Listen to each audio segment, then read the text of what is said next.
Numbers chapter 19. The Lord said to Moses and Aaron, "This is a requirement of the law that the Lord has commanded. Tell the Israelites to bring you a red heifer without defect or blemish, and that has never been under a yoke. Give it to Eleazar the priest. It is to be taken outside the camp and slaughtered in his presence. Then Eleazar the priest is to take some of its blood on his finger and sprinkle it 7 times towards the front of the tent of meeting. While he watches, the heifer is to be burned, its hide, flesh, blood, and intestines. The priest is to take some cedar wood, hyssop, and scarlet wool, and throw them onto the burning heifer. After that, the priest must wash his clothes and bathe himself with water. He may then come into the camp, but he will be ceremonially unclean till evening. The man who burns it must also wash his clothes and bathe with water, and he too will be unclean till evening. A man who is clean shall gather up the ashes of the heifer and put them in a ceremonially clean place outside the camp. They are to be kept by the Israelite community for use in the water of cleansing. It is for purification from sin. The man who gathers up the ashes of the heifer must also wash his clothes, and he too will be unclean till evening. This will be a lasting ordinance both for the Israelites and for the foreigners residing among them. Whoever touches a human corpse will be unclean for 7 days. They must purify themselves with the water on the 3rd day and on the 7th day. Then they will be clean. But if they do not purify themselves on the 3rd and 7th day, they will not be clean. If they fail to purify themselves after touching a human corpse, they defile the Lord's tabernacle. They must be cut off from Israel. Because the water of cleansing has not been sprinkled on them, they are unclean. Their uncleanness remains on them. This is the law that applies when a person dies in a tent. Anyone who enters the tent, and anyone who is in it, will be unclean for 7 days. And every open container without a lid fastened on it will be unclean. Anyone out in the open who touches someone who has been killed with a sword, or someone who has died a natural death, or anyone who touches a human bone or a grave, will be unclean for 7 days. For the unclean person, put some ashes from the burned purification offering into a jar, and pour fresh water over them. Then a man who is ceremonially clean is to take some hyssop, dip it in the water and sprinkle the tent and all the furnishings and the people who were there. He must also sprinkle anyone who has touched a human bone or a grave, or anyone who has been killed, or anyone who has died a natural death. The man who is clean is to sprinkle those who are unclean on the 3rd and 7th days, and on the 7th day he is to purify them. Those who are being cleansed must wash their clothes and bathe with water, and that evening they will be clean.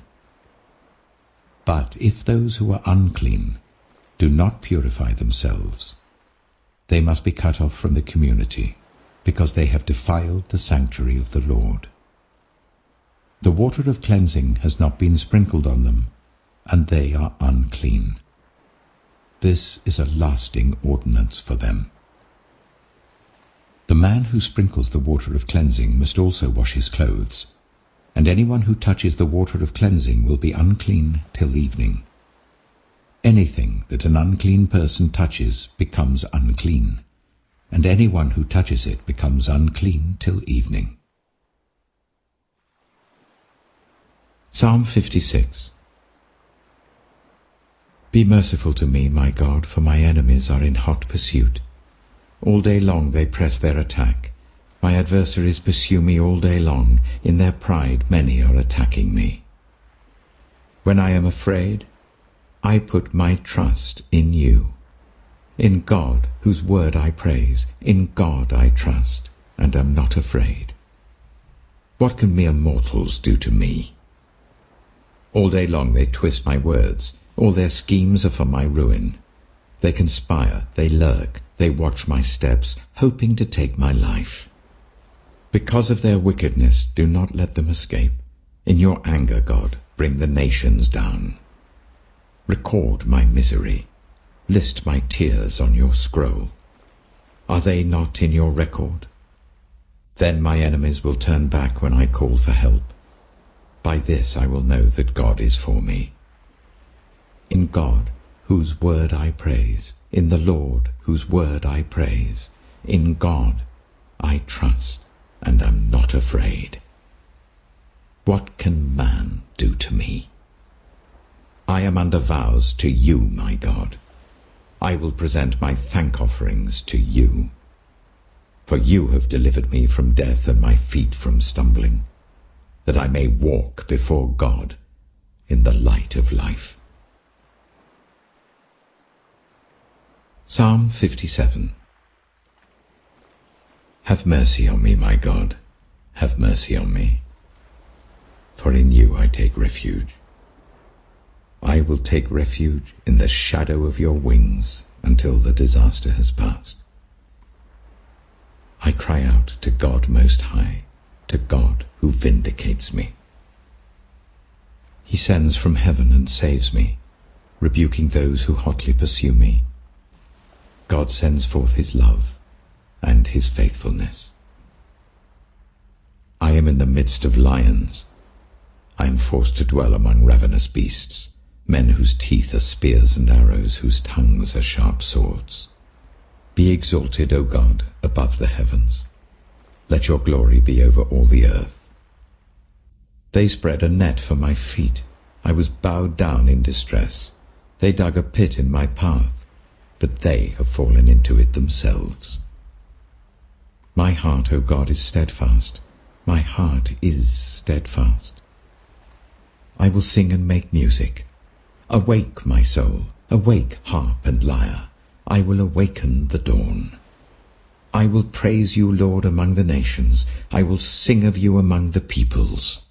For great is your love, reaching to the heavens. Your faithfulness reaches to the skies. Be exalted, O God, above the heavens. Let your glory be over all the earth.